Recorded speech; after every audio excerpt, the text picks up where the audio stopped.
This is Fight Fans Radio. Let's get ready to rumble! Oh my God! Unbelievable! Down goes Frazier! Down goes Frazier! It's time! You're listening to New Mexico's only mixed martial arts and boxing podcast, The Low Blow, on AtomCombatSports.com and Fight Fans Radio.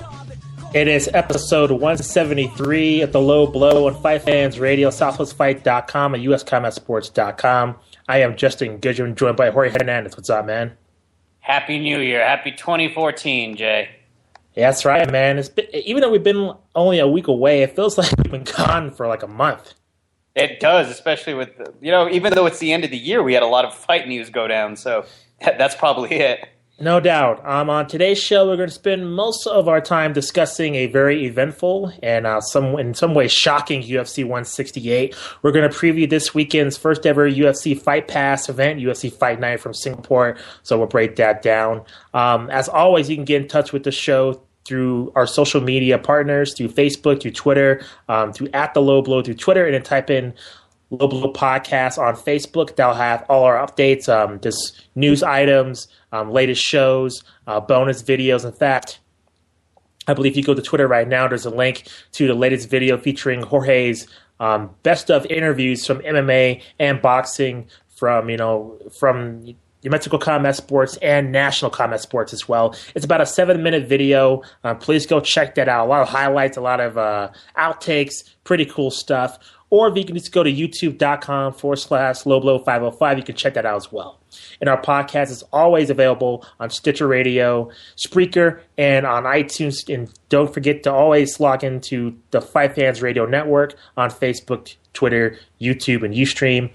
Before we get into our national topics, Jorge, I want to get into some little bit of local news here. First of all, from AAA MMA, they announced a new main event for their event going down January 16th at the historic Cowtown Coliseum at Fort Worth, Texas. It's going to be a new main event, Charles Byrd versus Mike Bronzulis at the AAA MMA 4 event, Cade's Hostility. So that will be going down January 16th.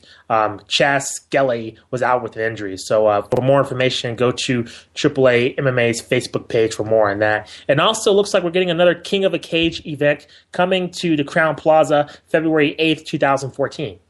Yeah, February 2013. A lot of guys, 2014. I hope I said 14, man. I got to get used to that. You have a lot of guys on that card, especially a lot of amateurs that are up and coming as well. So, it's pretty exciting, especially a lot of those guys come with like karate and taekwondo backgrounds, man, especially jiu-jitsu. So if you guys want to see like guys with specific set of skills, I mean, that might actually be a pretty interesting event to actually hit up. And another event that's coming out actually in a couple of weeks, it's fast approaching, Roctagon, which is an MMA event, an MMA event organizer, is going to have their Roctagon 30 event in El Paso, Texas.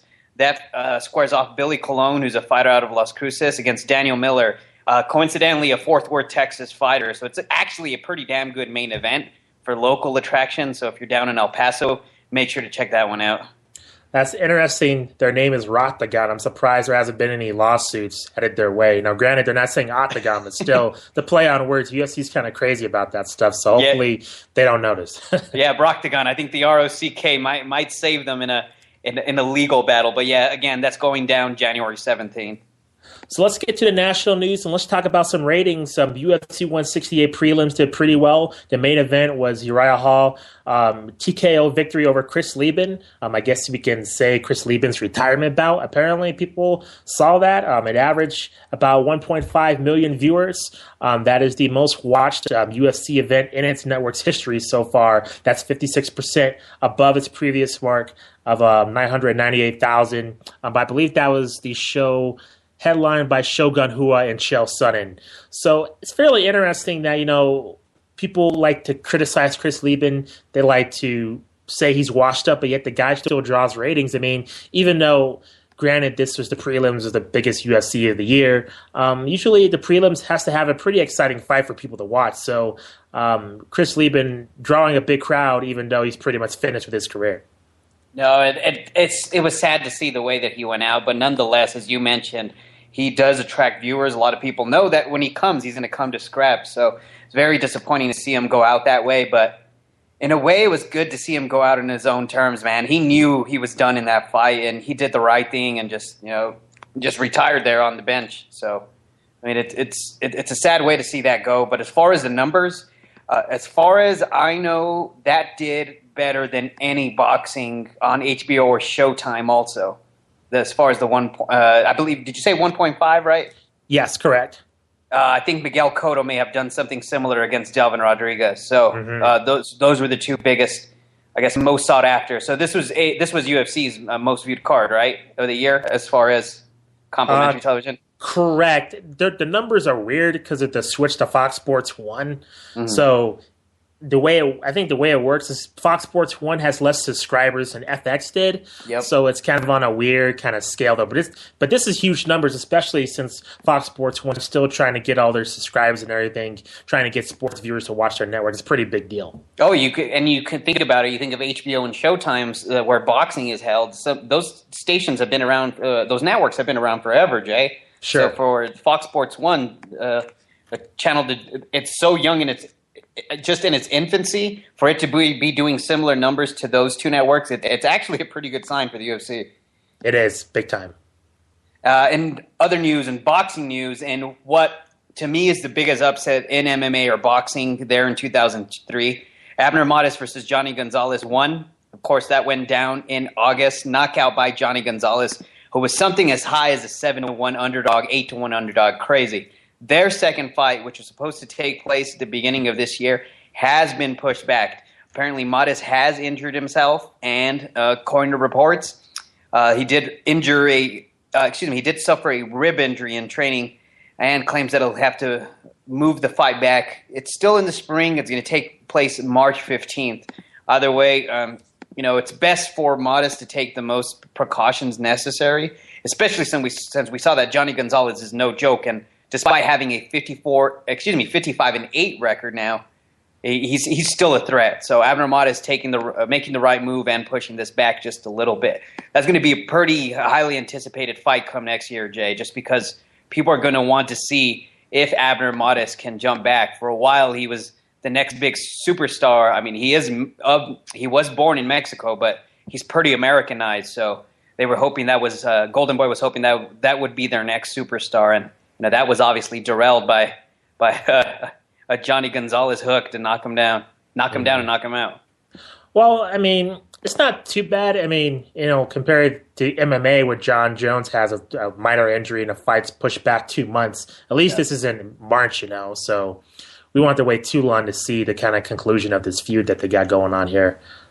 Looks like in other news, Anderson Silva news specifically, his son, Khalil Silva, put up this message on his Instagram account kind of pleading for his dad to stop fighting after his loss to Chris Weidman. It's kind of sad to see reading this, but I'll read you the little comment here. Quote, "Gotta show respect to Chris for going out there and fighting like a champ. Congrats, Chris. It's your turn to be a legend. All the Silva haters out there, go party and don't come talk to me. It ain't my fault. But you all do whatever you all want to do. Hopefully he retires and comes home because I'm tired of my dad training all day and going away for 2 or 3 months. A broken leg happens, and as always, you're my champion, Dad. And again, good job, Chris." So it just seems to me like this is a son wanting his dad just to come home and spend more time with the family. But as we get to later, I'll kind of spoil my comments. I don't think Anderson Silva's retired. I think he'll at least another fight. I think so, too. I mean, he'll go one way out, and I think it'll happen in Brazil. But what's most impressive about this is how much respect this kid has. I mean, for him to thank Chris or to congratulate Chris Weidman a couple of times, that takes a lot of maturity. It does. Well, we'll get to it later. Yeah. I don't know if when he wrote this, he knew of what the corner said about Anderson Silva breaking his leg. If he did, and he's an awfully mature young man, like you said, but I don't know if he read this if he wrote this and then read those comments afterwards, I'm not sure if he has the same feelings. So hopefully he didn't read those comments and that video that was released of Chris Weidman's corner, kind of talking trash when Anderson broke his leg. Back to boxing, the number 2 pound for pound, champion of the world, if you will, super middleweight Andre Ward says he's open to facing George Groves in his next fight. George Groves made a lot of headlines. He was almost a 4-1 underdog against Carl Froch in their last fight. He put Froch down in their first round and was winning on points when the referee, kind of gave Carl Froch a gift and stopped the fight in the 9th round, declaring Carl Froch the winner by TKO. So Groves, one of the top 10 in the super middleweight division. That actually will be a pretty exciting fight because Groves, despite the fact that he only has 20 fights in his career, he does have some power with about 75% of his victories coming by way of a knockout. So, we saw the fight with Andre Ward and Carl Froch. Wasn't too exciting, excuse me. Ward did dominate that fight, but George Groves, he's kind of an old school slugger in the inside, and he can be as dirty as, Andre Ward. We call him tactful, but he is a little dirty as well. So that would be a pretty exciting fight with both guys just trading shots in there. I think ultimately Ward would defeat him, but nonetheless, we need Andre Ward to be an entertaining fight. If he's, if he's the next top draw, Jay, as a number 2 pound for pound, boxing's in a lot of trouble. Not because of his skill, because he's one of the most skillful people we've seen in the last 10 years, but because of the excitement he does not bring into the ring. That's true. This might be a weird question, but considering the Super 6 he competed in, is his mindset kind of to take a little bit of a break in terms of picking difficult opponents? I mean, after that debacle that was that tournament, you take a look at the fighters out there. There's big money fights, especially with, I think, Golovkin. That's a huge showdown. Do you think Andre Ward makes that fight happen, or do you think he kind of fights these guys that are good but aren't draws? Do you think he avoids kind of big money fights until he absolutely has to take one of these? And you might prove a good point there. Because he's 29 years old. He's still, he's not super young, but he's still, I guess, 3-4 years still in his prime, if you ask me. And the way he fights, he doesn't exert too much energy when he's in the ring. But one fight that has to be made in that division to be able to make him a star is the fight with Julio Cesar Chavez. But the problem is, we don't know if Julio Cesar Chavez can cut weight because the guy's just lazy. Yeah, so sure. For something to happen, he's going to have to meet either, the only 2 fights that are going to make him stand out is 3 fights, if you ask me.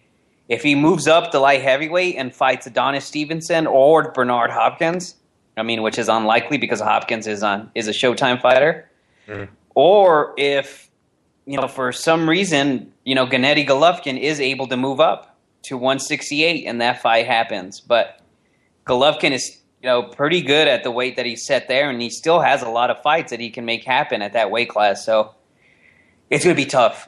Andre Ward is going to be a tough sell if he ever wants to be on pay-per-view, and I don't think it'll ever happen unless he fights Cesar Chavez. Yeah. You're right. You compare him to kind of the UFC counterpart with Benson Henderson. You saw what his numbers did on pay-per-view. They wasn't good. And I think Benson Henderson's way more exciting than Andre Ward in terms of excitement level, and just the personality doesn't resonate with people. So hopefully, boxing's been pretty good putting together matchups the last couple of years. Maybe, the positive side of this, we keep our fingers crossed and things happen. We'll see. In MMA news, a minor news note here. Looks like Joe Martinez, ring announcer, will take the place of Bruce Buffer, and Brian Stan will join John Anik for the first event in UFC Fight Night 34. So Bruce Buffer won't make the trip to Singapore, which takes place at the Marinette Bay Sands Expo and Convention Center in Singapore. Buffer revealed that he won't be making the trip. It's going to be interesting to see if Buffer, as the UFC increases its shows around the world, that Bruce Buffer makes the time for this. The guy's on an insane schedule. He's super popular. He revealed at the fight night, at the UFC 168 question and answer session, he manages his brother still, Michael Buffer. Unbelievable. This guy has an insane schedule. He has the podcast. He does the poker. I mean, this guy's all over the place. So Joe Martinez will fill in for Bruce Buffer this weekend at the UFC Fight Night 34 event. That is, by the way, you should check out that Fight Club Q&A. Very interesting stuff from Bruce Buffer, just in terms of how really he was responsible for Michael Buffer's success. So just amazing to see that. Well, I mean, and just thinking of that, he's probably loaded just right off of that. So for him to be able to do all this and stay busy, it's just incredible work ethic if you think about it. And what about Joe Martinez? Has Joe Martinez ever done a UFC?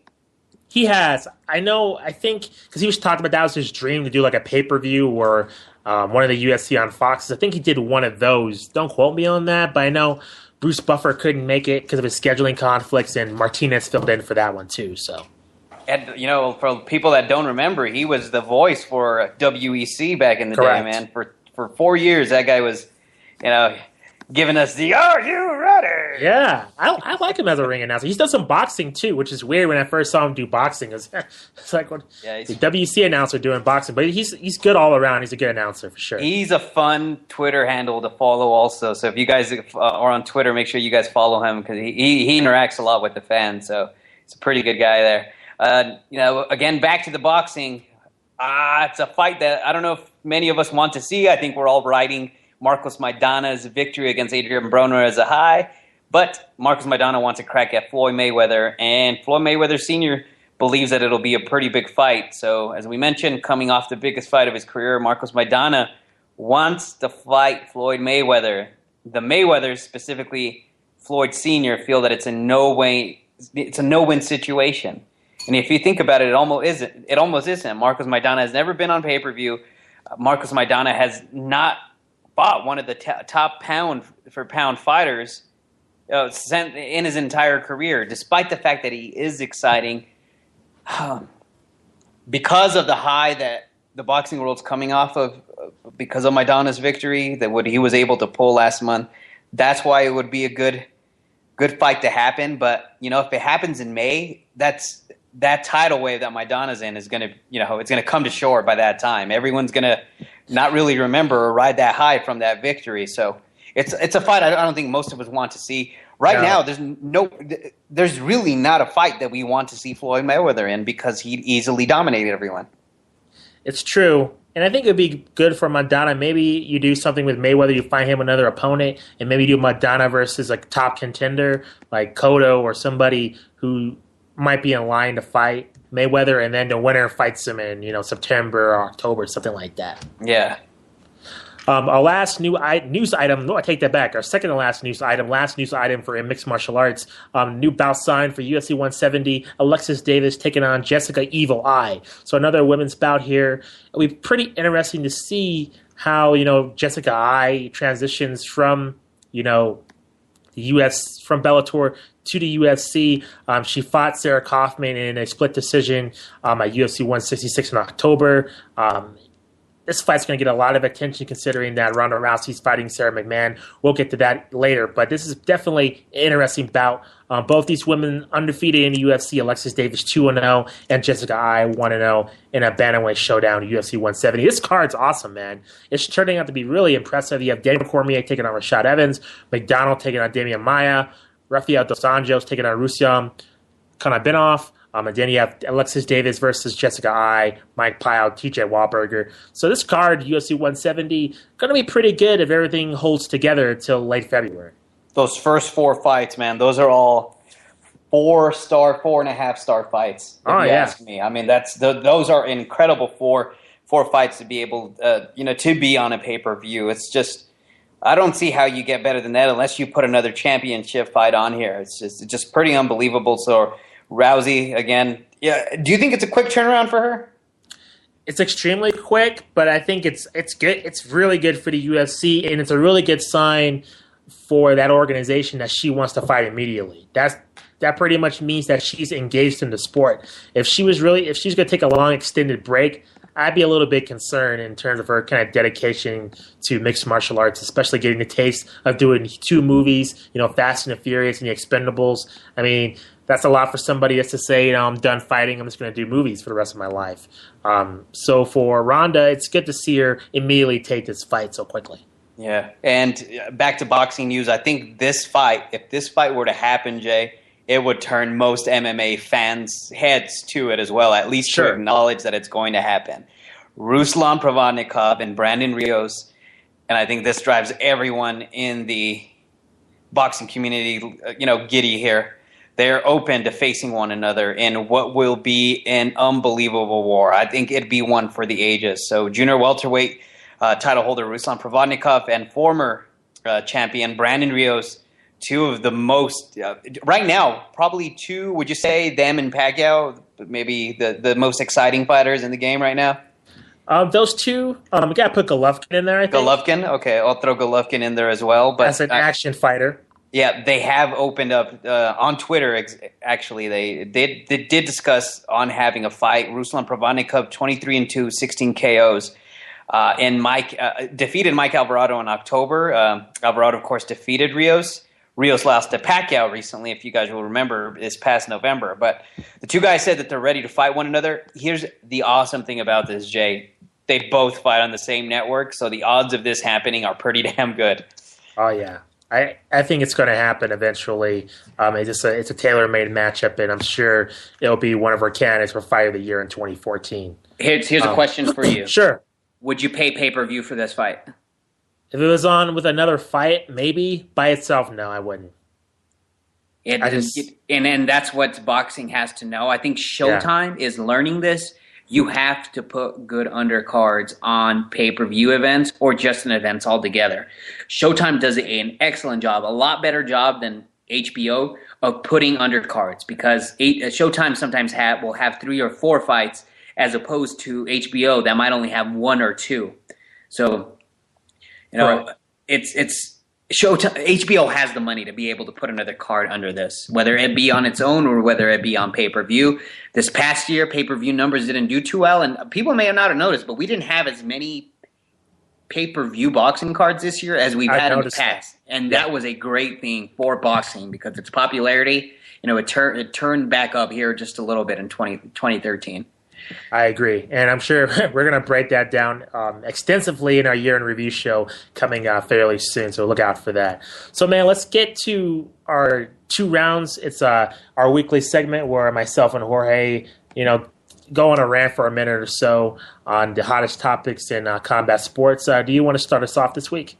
Yeah, and I think it's a topic that we're going to cover in a little bit, but just the disrespect that people just had for Anderson Silva after that fight was over. I wasn't cheering for the guy. I picked Weidman to win, but still the disrespect that people showed him, it'd be like making fun of like Hank Aaron if he were to get injured or something like that to me. I mean, you talk about one of the greatest, athletes in his sport, it'd be similar to that, and just this disrespect and just, I guess it's the world that we live in, social media, where something takes off, someone thinks something is funny or stupid, and, it's retweeted or Instagrammed out there, man. So it was just kind of sad to see how that did take off.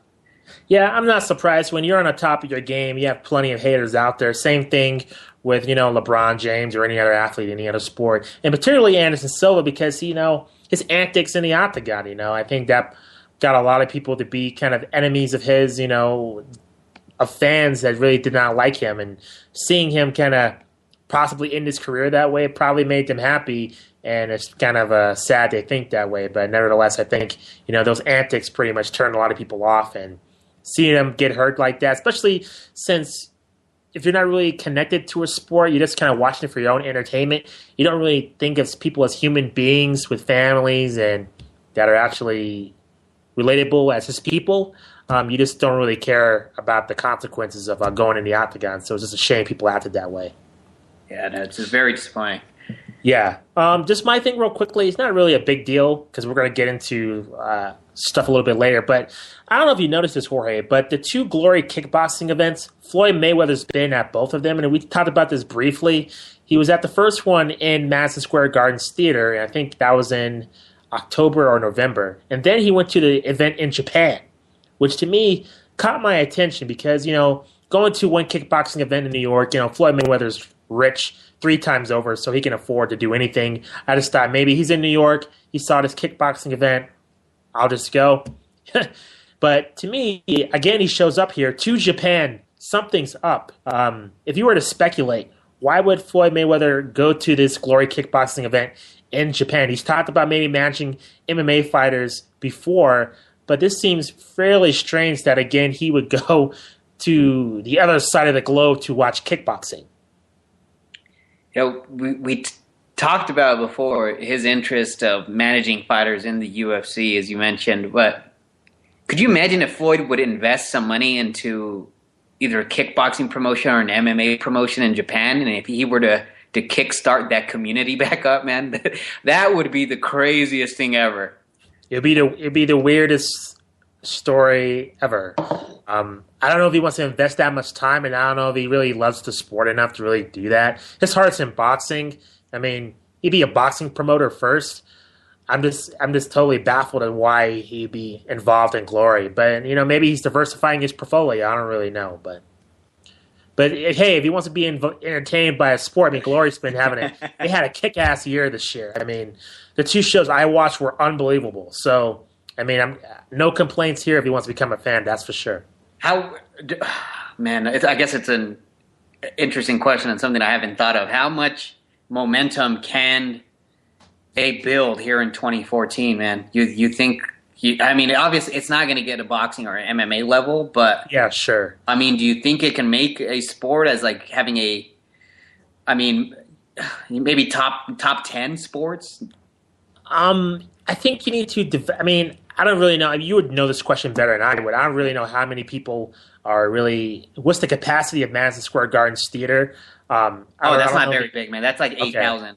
Okay, I don't really know how well they did with attendance and all that. I think you need a campaign to release for them to do 8 shows total, like 4 in America and then 4 globally. And I don't think their next show's in March, so they don't do that many shows to begin with.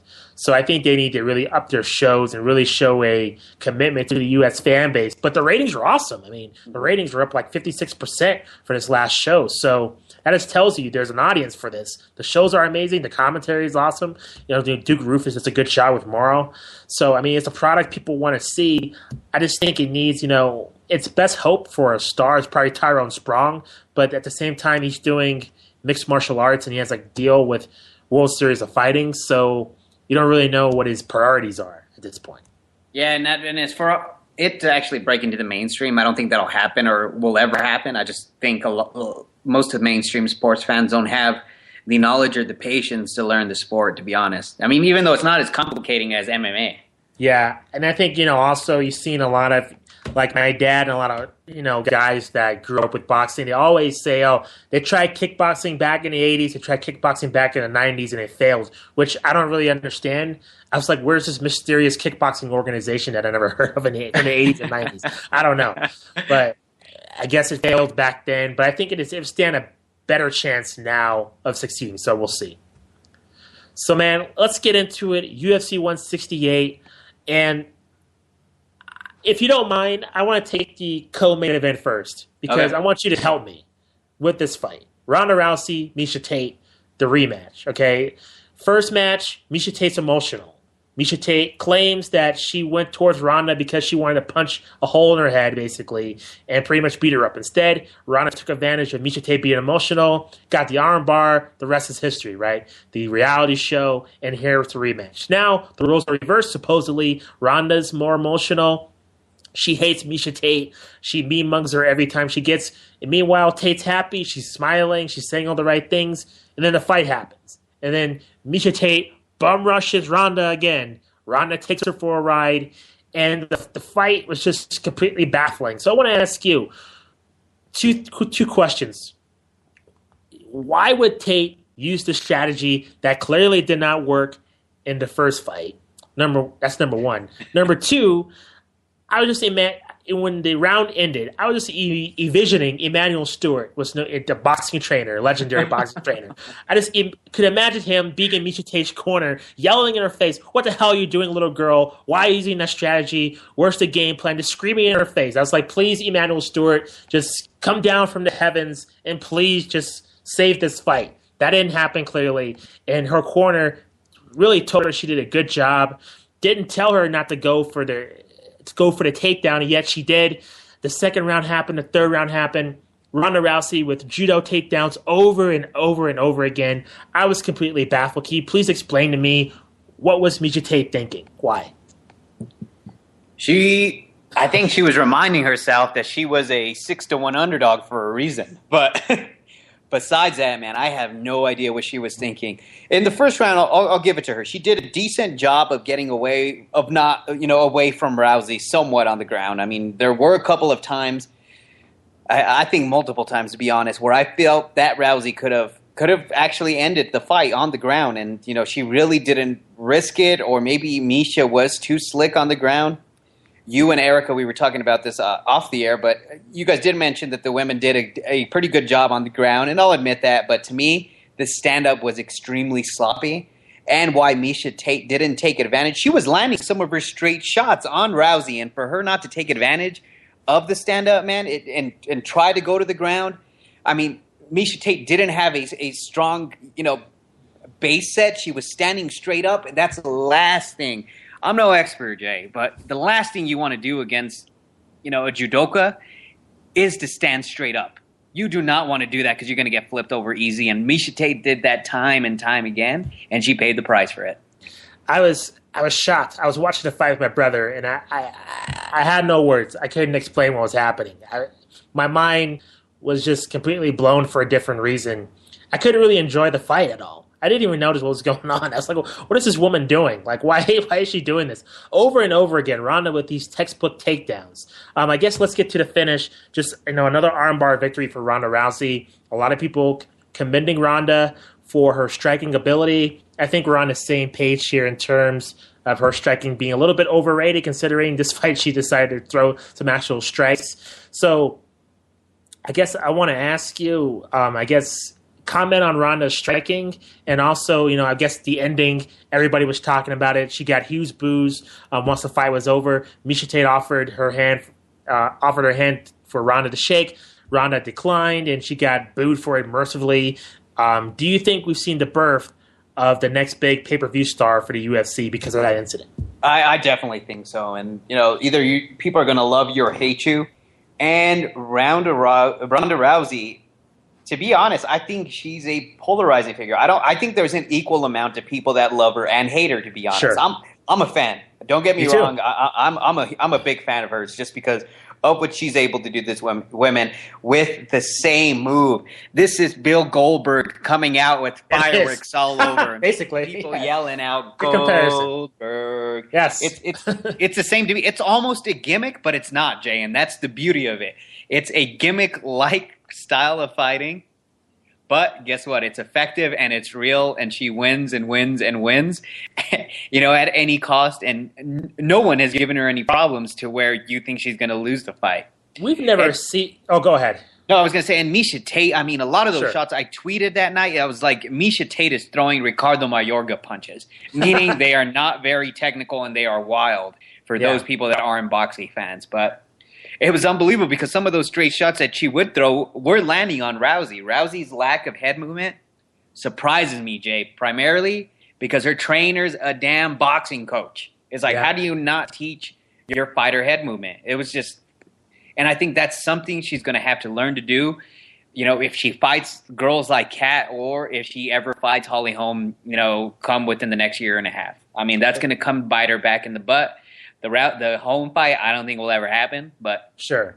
Well, that's what I was wondering with Tate, and that's why I was so baffled with the strategy. Why is she going for the takedown when Ronda Rousey, she's standing with her? She wants to bang. This is what you want. You want to punch this girl, yet you're going for the takedown. I was just completely baffled. I don't know. But with Ronda Rousey, we've never seen this in the history of the sport.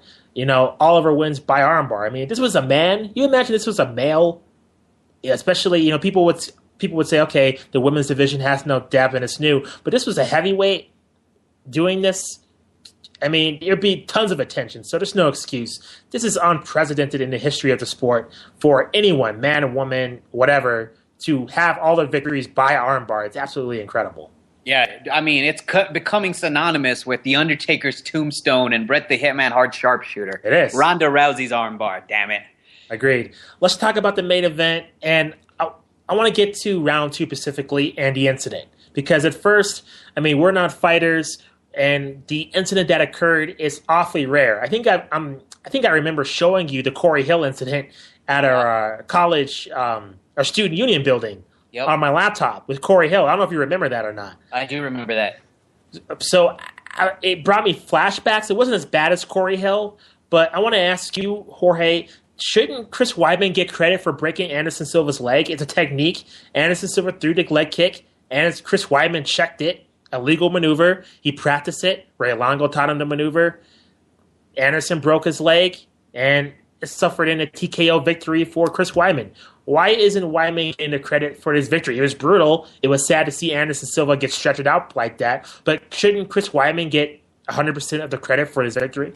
I definitely think he should, but it's not every time. It's not all the time that you see someone TKO someone with the defensive maneuver. How rare is that? It's it's a 1% chance that you'll ever see something like that happen. And for it to happen on such a big stage, I think people were just, upset. It was almost anticlimactic in a way that it happened like that. I think that's why a lot of people are upset.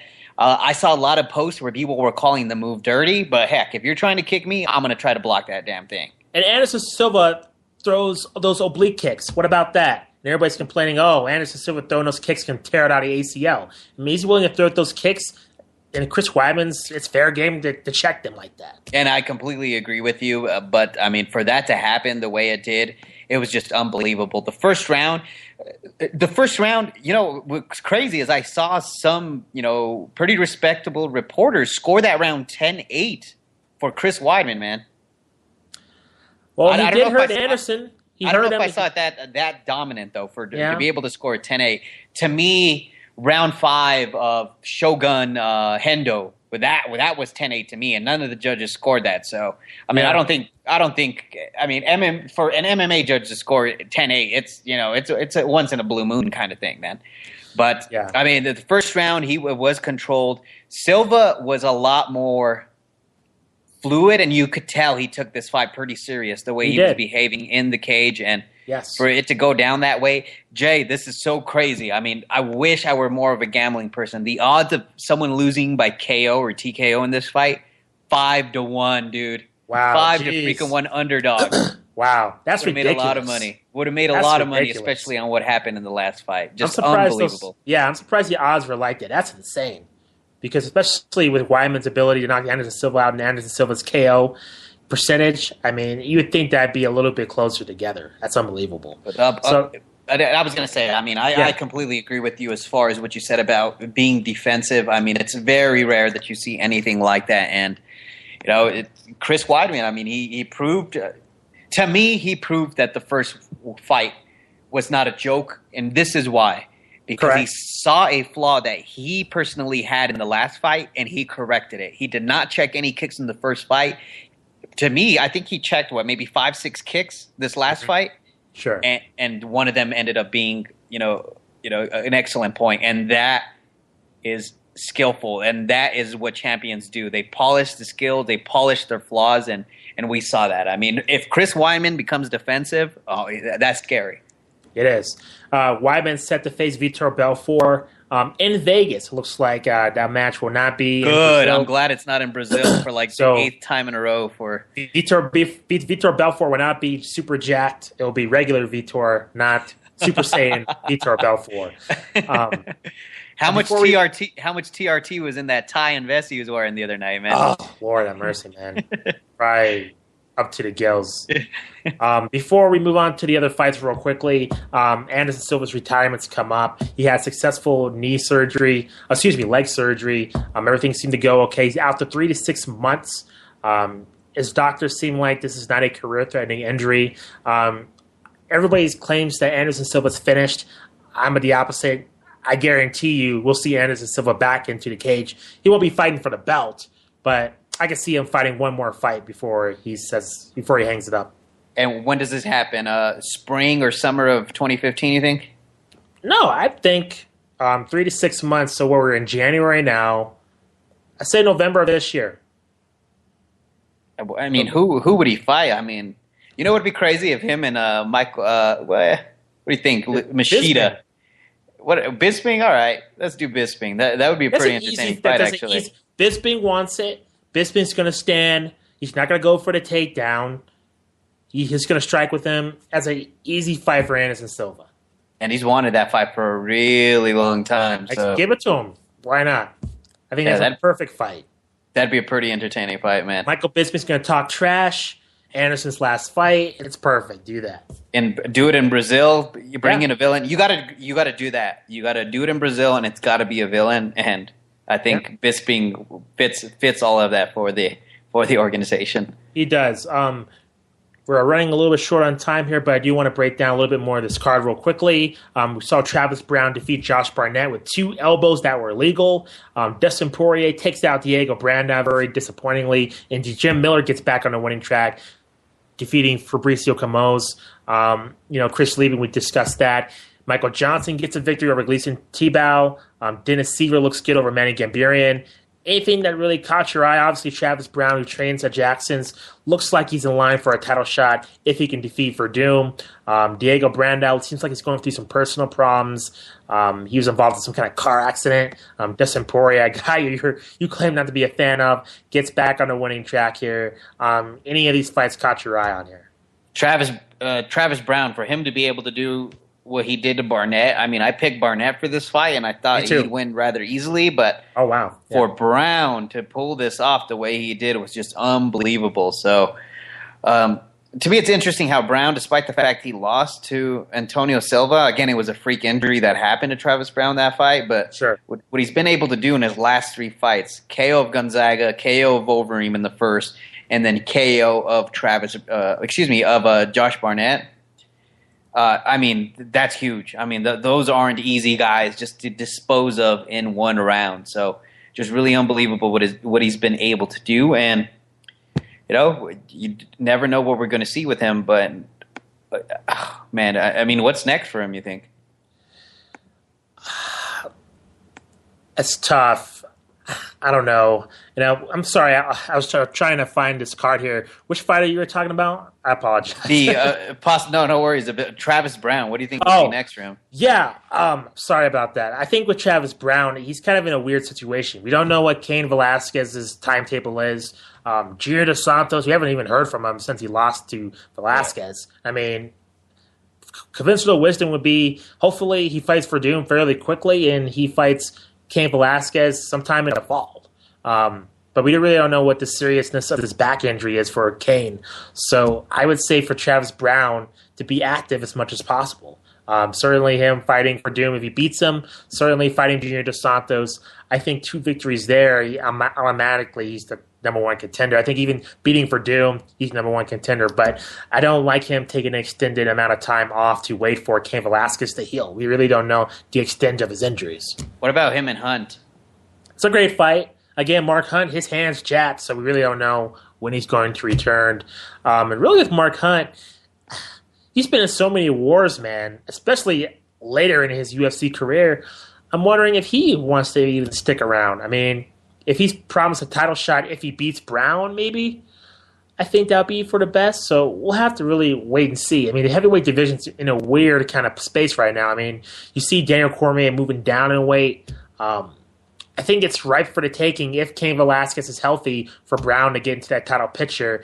We just have to wait and see what really happens with Cain Velasquez himself. Yep. Last topic here, and this is why I was kind of distracted because Teshuya Kawajiri is fighting on this card, UFC Fight Night 34 from Singapore. He hasn't fought since 2012 against Omagawa. That's why I was kind of off my game a little bit because I've been a huge fan of Kawajiri. He's back on this card here. Really fighting this guy unknown, Sean Scherzano. And with Sean, according to the MMA Junkie record here, he's 0-0, which I'm baffled. And why he's fighting Kawajiri. Granted, he hasn't fought in a year, but, I mean, Kawajiri, he's a borderline MMA legend. I mean, I'm just baffled with this UFC matchmaking. Even, in terms of, finding guys on Wikipedia, his name's not even hyperlinked. So I have no idea this guy's history. I have no really clue of who this guy really is. According to there's another article here, he's taking some advice from Eddie Alvarez, so maybe that will help him. But nevertheless, that fight's going down. UFC Fight Night 34 from Singapore. The main event, Hung Gyu Lim fighting Tarek Safadine. I just want to ask you, Jorge, in terms of this fight, it's the first fight of the UFC Fight Pass. It's a trial basis for now. It's free till March. I signed up for it. I'm not really impressed so far. There's some good fights on there, but if you saw the press conference and you saw that they stated that it's going to be the Netflix for fight fans, that's a lie for now. Basically, the prior library is not up. They showed the highlights of the fight you were talking about, Jorge, a couple of months ago, Frank Shamrock versus Tito Ortiz, that we can't see. They claim that fight will be on there, but that fight's not on UFC Fight Pass yet. So I want to ask you, are you inclined to pay $10 a month if, in theory, this system is what UFC brass says it's going to be? It will have every fight from the UFC's library plus live fights. Will you be inclined to pay $10 a month? I don't know. See, it's pretty interesting with boxing and MMA. I'm more likely to go back and watch an old boxing fight. I am not very likely to go back and watch an old school MMA fight for whatever reason it is. It's just something that I don't do. I think for something like that for me is not. I mean, I wouldn't care for the library. It'd be awesome to have access to it, especially if it's at an HD 1080 or 720 quality. I mean, that'd be incredible. $10 a month. It's not something that'll that's going to kill me. It's like you said. It's like a Netflix account where you have and you pay $10 a month or whatever. If you're a hardcore fan, that'd be awesome. But how many of these fight cards are they hoping to only have on this Fight Pass? Have they said that at all? That's a good question. I think it's going to be mostly international. So you remember Field TV, right? All the fields had the international fights on there. So basically, I guess there's fights on Fox Sports 2. I don't think that's going to happen. So I think the fights that would be on Fox Sports 2, those would be on this UFC Fight Pass. And then pretty much all the fights that you would see on television, so Fox Sports 1, UFC on Fox, and of course the pay-per-view, all those would feature guys in the top 10 in terms of the co-main event, the main event. While these Fight Night cards are going to feature, a guy who's maybe, I don't know, number 13, fighting a guy who's maybe number 16, two guys working their way up. You know what I'm saying? See, for me, I mean, I just don't really understand this. I'm not sure if they're trying to maybe discourage those websites that stream some of these fights, I guess, illegally and not on the actual channel. To me, it makes more sense to have the library accessible to everybody for free. Put a 30-second ad or a minute ad before every single one of those fights and charge the advertisers, a certain amount of money. I think you'd make more money off of that than this. It's just really strange to me. It's an interesting idea. I mean, people are bashing this online. It's kind of ridiculous. I mean, these are fights for hardcore fight fans. There are no fights of consequence. I mean, even Alexander Gustafsson, his fight's on here against Minowa next month, which is kind of ridiculous. But still, I mean, it's not like, John Jones is fighting on here or it's a top fight. I think what's going to be more controversial if the Chael Sonnen Vanderlei Silva fight's on here. That might be a problem because I know people want to see that fight. But, if it's, a Kawajiri making his comeback or a Gomi or a lot of these fights overseas, I really don't see what the big deal of paying $10 a month. I will say this, the service is not ready yet. I think they pulled this out way too quickly. If you go to the actual Fight Pass interface, I think there's a lot of problems in terms of it being what they promised it would be. I think hopefully by the time people pay for this in March, it will have all the bells and whistles. But for right now, I'm not really impressed with what they have to offer. I think the quality is pretty cool, like you were saying. I watched a little bit of the John Jones Gustafsson fight. That was in 720. It worked. But still, in terms of it working with your iPad, it doesn't work with that. In terms of it being on Apple TV, it doesn't work with that. Or I have a Samsung Smart TV, doesn't work with that yet. So there's still a lot of problems with this Fight Pass that needs to be streamlined before people start paying $10 for it. Very quickly, one smart-ass comment that I have for you. What's going to work better on its first, I guess, real day, this or the Obamacare website? Boom.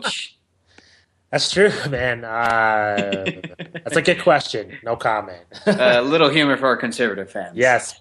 pretty much. Or put in the WWE Network in that boat too, because they're also going online. So wow, that's the end of the world. Yeah, it is. So I think that's going to wrap up our show, man. Anything else you wanted to add before we wrap it up here? Nope. Fidel Maldonado is supposed to fight February. Again, main event on Fox Sports 1. Awesome. That's so great. People check that out. He was our fighter of the year for SWFight.com. Again, that's New Mexico and El Paso-based fighters. So this guy's going to make some noise this year, so you guys better watch out for him. Okay, so that's going to end our show. Again, also keep a lookout for our YouTube page. That's going to have Jorge's best of 2013 of his interviews with both mixed martial arts and boxing. Stay tuned for our Podomatic page also. Also download the app as we're getting ready for our year in review show. That's coming up this month, so please check that out. It also has our interview with Van Tate. I think that's almost 45 minutes of him just commenting on all the hottest topics in New Mexico combat sports, so please check that out. Again, Fight Fans Radio, Facebook, Twitter, YouTube, and Ustream. With us, also, we're always at The Low Blow and on Facebook, facebook.com/Low Blow Podcast, and of course, youtube.com/Low Blow 505. And also, of course, through email, lowblow505@gmail.com. We're also available on Stitcher, Spreaker, and on iTunes. There's absolutely no excuse that you cannot find a show because we're everywhere. So for Jorge Hernandez, I'm Justin Goodrum. You've been listening to episode 173 of The Low Blow on Fight Fans Radio, southwestfight.com, and uscombatsports.com. We will see you next week. Peace!